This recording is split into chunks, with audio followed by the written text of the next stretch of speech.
back to Channel 2 History News Daily. My name is Michaela Tanaka. And my name is Christian Jordan.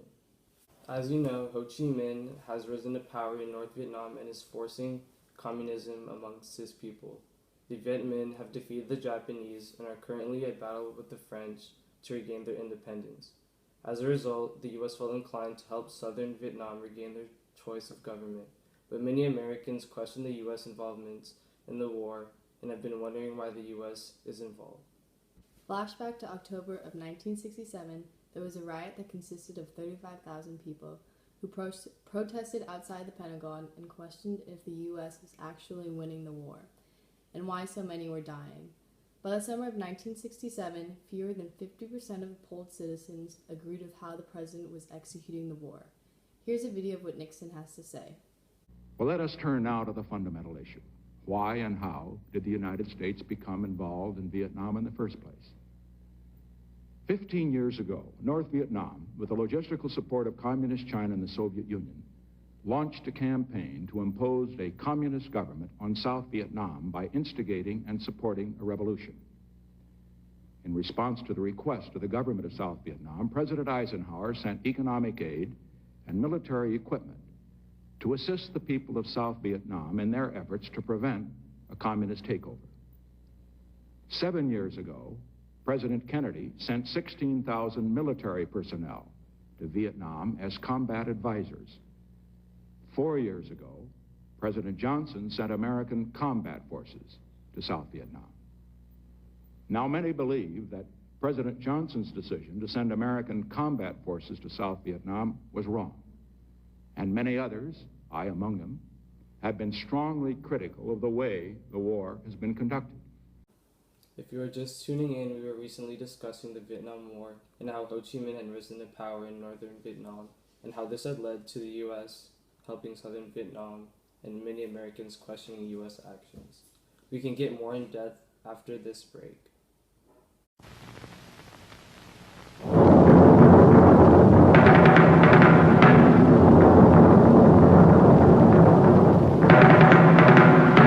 Never has so much military, economic, and diplomatic power been used so ineffectively as in Vietnam.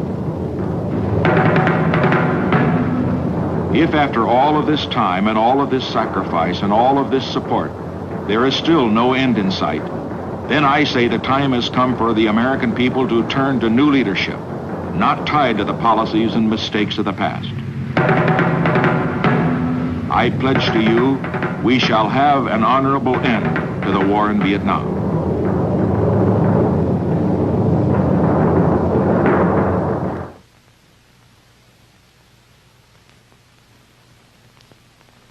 This time, vote like your whole world depended on it.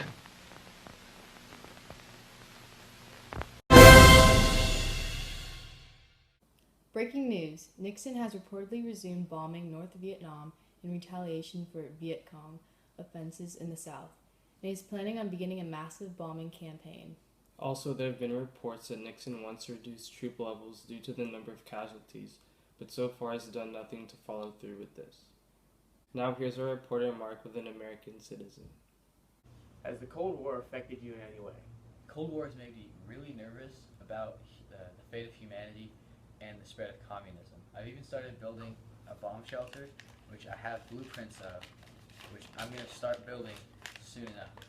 It has food, water, air filter supply, lights, beds for me, my wife, and 2 kids, stairs, batteries, and shelves, and a 12-inch thick concrete wall. So this should really help if I can make it in time. Okay. Even if this bomb shelter does help, how will you survive afterwards with the radioactivity?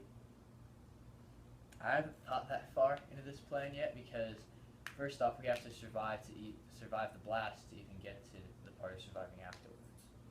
Okay. How do you feel about this war? It's scaring me about the human race because if nuclear war breaks out, it'll be world annihilation.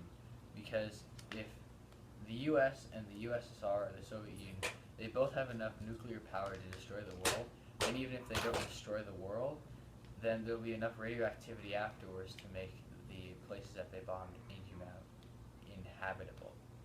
Okay. Do you think the U.S. should be involved in this war? Yes, because they cause a threat to the USSR or the Soviet Union, and if they didn't, then they could use this power to take over other countries using the threat and force them to convert to communism. Okay. How do you think others are preparing for a potential war? Others are probably doing the same thing I am, contacting their family members and building bomb shelters, so that way if nuclear war does break out, we have a chance at surviving. All right, back to you, Michaela and Christian. Thanks, Mark, and that's all for today. Thanks for joining us, and we'll catch you next time on Channel 2 History News Daily.